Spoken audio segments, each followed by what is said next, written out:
O Brasil inteiro conheceu através do caldeirão do Huck o Instituto Ideias, no Santana do Paraíso. Eles fizeram uma grande reforma no espaço, trazendo mais beleza e leveza. O grande problema é que as pessoas acham que após a notoriedade, o Instituto não precisa mais de ajuda. Venha comigo que vamos recontar essa linda história de superação.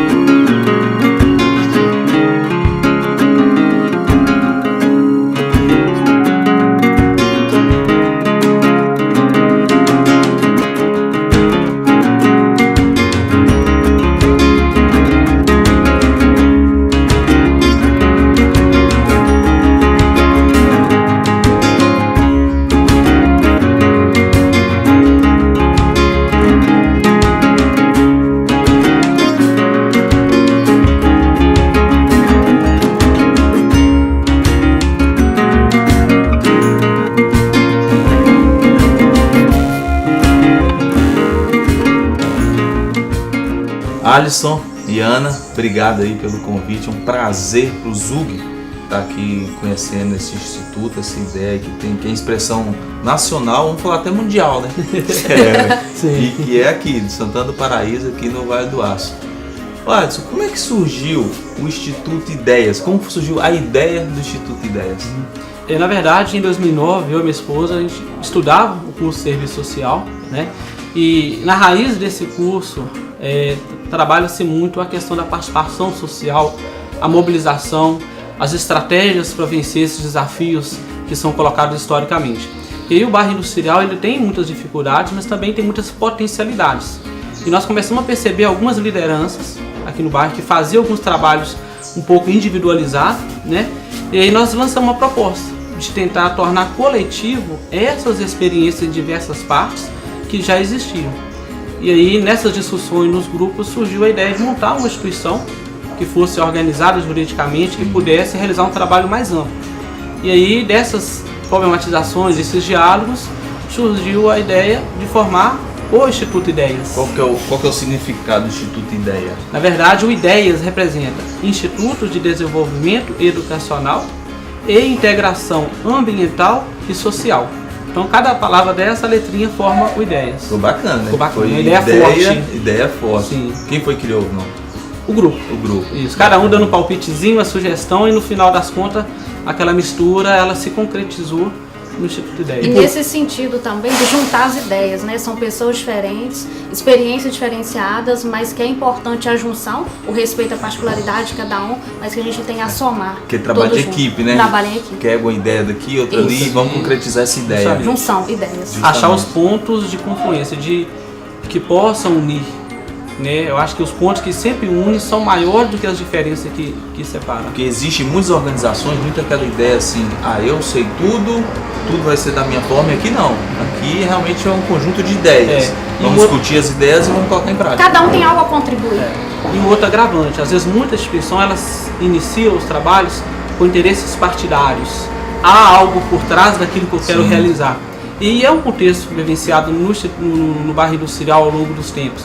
Então, quando a gente iniciou esse trabalho, a gente teve essa preocupação em como conquistar essa confiança da comunidade para um trabalho que realmente seja sério, do ponto de vista comunitário, onde as pessoas possam vir, agregar o conhecimento, participar, e não ser algo direcionado enquanto trampolim político para a candidatura de A, B ou C. E é um trabalho sério que tem quantos anos já que o Instituto funciona? 10 anos, nós fizemos 10 anos no mês passado. É um trabalho sério, não é? Sim. E qual foi o primeiro brinquedo assim que o Instituto criou? Na verdade, os primeiros brinquedos foram quebra-cabeças. O Instituto, em 2013, começou a perceber o descarte irregular de sobras de MDF em calçadas. E como um dos focos do nosso trabalho é a educação ambiental, é construir alternativas sustentáveis, nós começamos a recolher algumas dessas sobras descartadas, trazendo aqui para o Instituto para pensar o que era possível criar com essa sobra. E aí, na época, a gente teve duas alternativas, ou artesanato e brinquedos. Então, em 2013, o Instituto criou uma coleção de brinquedos interna para ser utilizada aqui. E esse aqui é o Cuca Criativo, que ele é um quebra-cabeça, onde cada participante ele vai tentar trabalhar unindo as cores. Como se fosse um dominó. Como se fosse um dominó. Então a gente vai trabalhando aqui as cores. O problema é quando chega na camada de baixo, que aqui, ó, a próxima pecinha eu já vou precisar uma que tem o verde com o amarelo. Então ele tem um grau de dificuldade. Sim. Esse quebra-cabeça ele é 16 peças e ele é 5 em 1. O mesmo brinquedo, ele tem 5 formas diferentes de brincar. Aqui atrás é o segundo quebra-cabeça, porém de 2 cores, né? E aí sobre esses brinquedos, o que é importante dizer? A maioria são adaptações, uma releitura de brinquedos que já existem. E aí aqui a gente potencializa a capacidade dele no que diz respeito à educação ambiental, no que diz respeito à interação da família. Ou seja, os brinquedos são pensados para que a criança ela possa se divertir e aprender em parceria com a família, com amigos. Porque parece que tem brinquedos que você já pode adquirir ele pronto, e tem um brinquedo que ele pode desenvolver em casa, junto com a família, né? Que é pintar, fazer esse trabalho. É o que nós chamamos de pré-fabricado. E um dos objetivos, para além, né, do reaproveitamento do resíduo sólido, é o fortalecimento dos vínculos familiares. Né, que a família de uma forma muito, né? Que a família de uma forma conjunta, né, que seja com a criança, com o adolescente, possa tirar um tempo mesmo para brincar em família, para participar desse processo de construção, pintar junto, conversar sobre o brinquedo, as formas de brincar e abrindo espaço para o diálogo, né, conversar sobre outros assuntos também. E aí, aqui nas oficinas a gente coloca em prática o que a Ana Paula falou, que nós convidamos a criança para participar, mas sempre abrindo oportunidade para a família. O pai, a mãe, o avô que quiser participar junto, ele pode vir para a oficina. E aí, num período de 3h30, a criança ela já recebe o kit do brinquedo já cortado, já montado, né? E aí ela vai lixar, ela escolhe as cores para pintar esse brinquedo, a gente ensina como é que brinca e a partir daí ela leva esse brinquedo para casa. E qual que é a idade dessas crianças para elas poderem estar vindo para o Instituto? A partir de 8 anos de idade. De 8 a 12 anos. 12 anos. E aí as crianças, né, com a idade menor a 8 anos, a gente abre a possibilidade para a família participar junto com essa criança, né, no processo de construção do brinquedo. E como é escolhido essas crianças? Na verdade, o Instituto ele escreve um projeto. Quando há uma captação de recursos para ser realizado, os critérios do perfil das crianças ele vai ser estabelecido conforme as orientações do edital. Que cada edital traz uma particularidade diferente, né? No atual, são crianças de 8 a 11 anos, tem que ser residentes aqui no bairro Industrial, estar matriculadas na escola João Matias de Oliveira, que é a escola municipal, e ser de famílias que recebam Bolsa Família ou estejam cadastradas no CAD único. E aí o Instituto abriu por uma semana o período de inscrições. Nesse período, as famílias que queriam inscrever as crianças vieram aqui para receber as orientações. Depois de um cadastro foi feita uma reunião dando a informação geral do projeto e a partir daí as crianças foram inscritas. Isso é todo ano que é feita essa inscrição? Depende da quantidade de projeto que o Instituto consegue aprovar. Entendi. O projeto atual ele veio com recurso do Fundo Municipal da Infância e Adolescência aqui do Paraíso e ele é apenas 8 meses. Começou em fevereiro e vai até o mês de setembro. Então, o mês de outubro, novembro e dezembro deste ano, nós ainda não temos nenhum recurso para dar continuidade. E, embora seja um projeto curto prazo de tempo, ele também não é capaz de atender a demanda toda existente no bairro. Quantas crianças tem hoje no Instituto? A previsão do projeto era para ter 30 crianças sendo atendidas aqui na sede. Nós estamos com 44, mais as famílias que estão participando. Nossa, tem bastante pessoas. Na área da expansão. Além das que estão aguardando também pela questão de fila vagas. Uma fila de espera. Porque o nosso espaço hoje está preparado, se houvesse recurso, para ter oficinas de manhã e à tarde. Então o turno escolar, os 2 turnos, não precisariam entrar em concorrência um com o outro, porque poderíamos atender os 2. Como o projeto ele é limitado, ele só prevê atividades atualmente na parte da tarde. Então de manhã nós não temos nenhuma criança sendo atendida aqui. Ou seja, aqueles alunos que estudam à tarde, que poderiam participar de manhã, eles estão meio aborrecidos com a gente porque eles ficaram para o segundo momento. Entendi. E a questão da venda desses brinquedos, como é que é feito, Alisson? A venda hoje era uma estratégia para custear algumas despesas do Instituto. Água, luz, peça de manutenção do caminhão, alguma outra necessidade. Então o Instituto está vendendo prioritariamente os brinquedos pré-fabricados. E aí são diversos modelos aí com preço a partir de R$40, 50, 60, 70, dependendo da quantidade de peça do brinquedo. E toda a venda ela é destinada para a realização das nossas oficinas.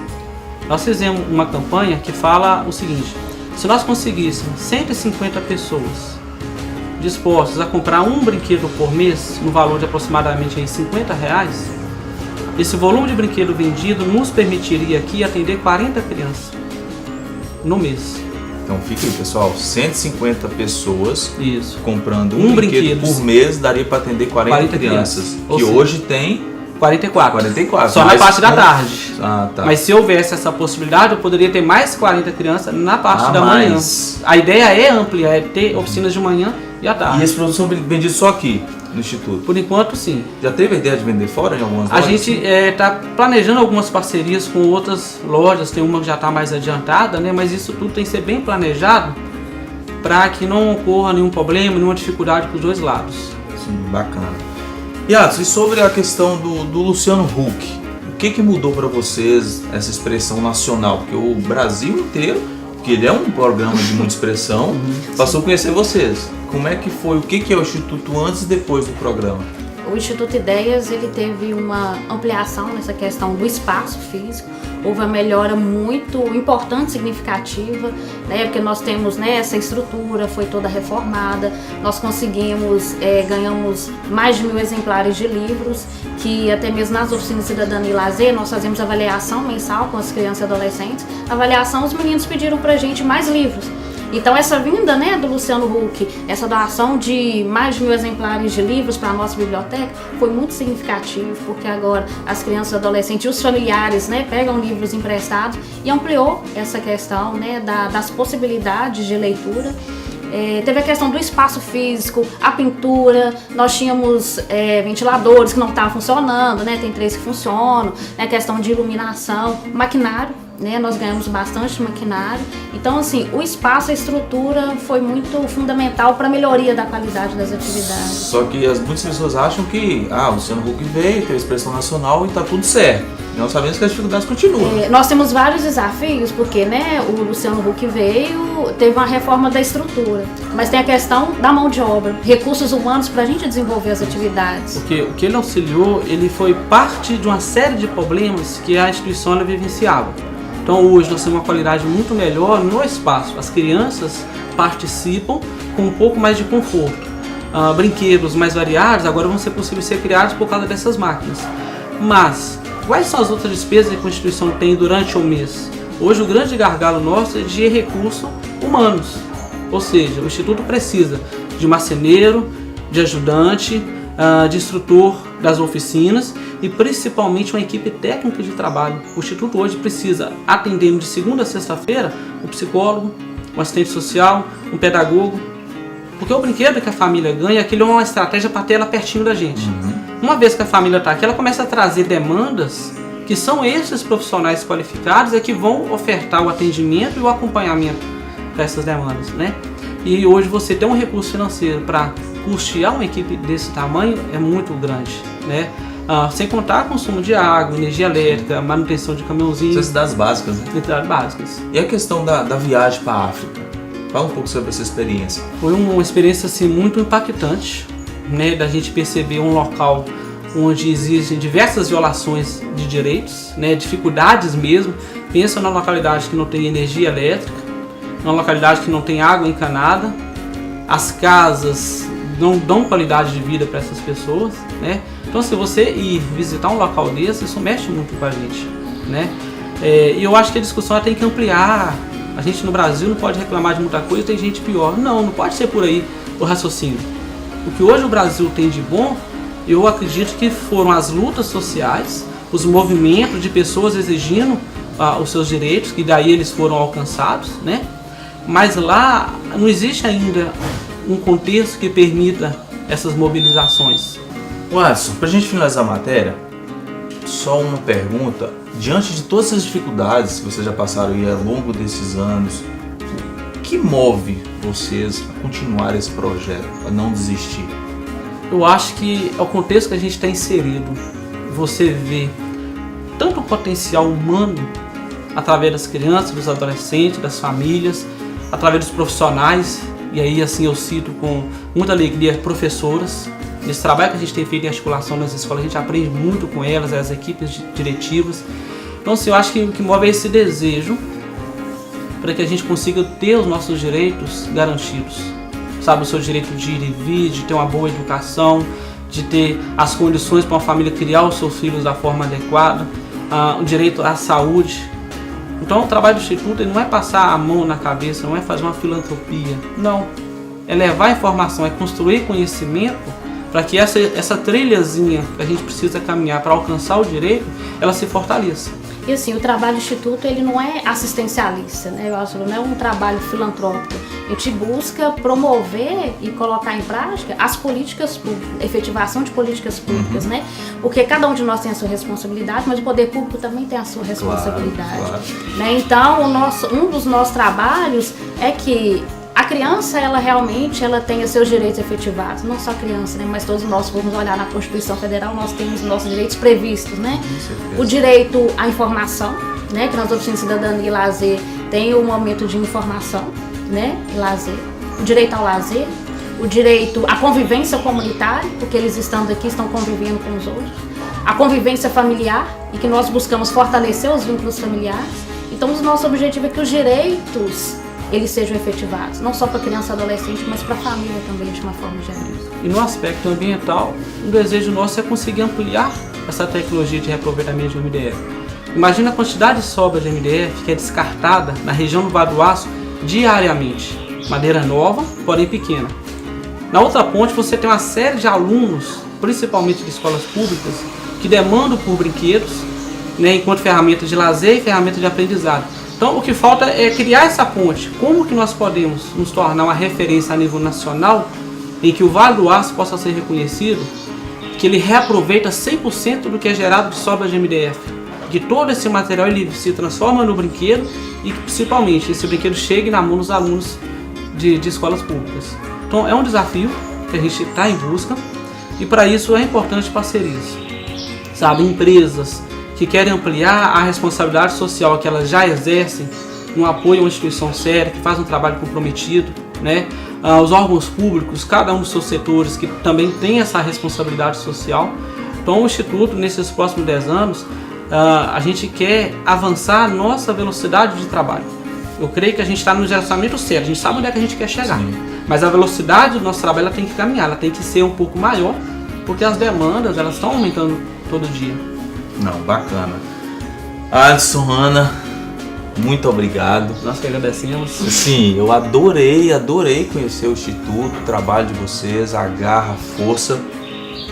E eu queria lembrar, pessoal, sobre aquelas 50 pessoas. 150 pessoas. 150 pessoas que adquiriram os produtos irá poder ajudar a instituição a crescer cada vez mais.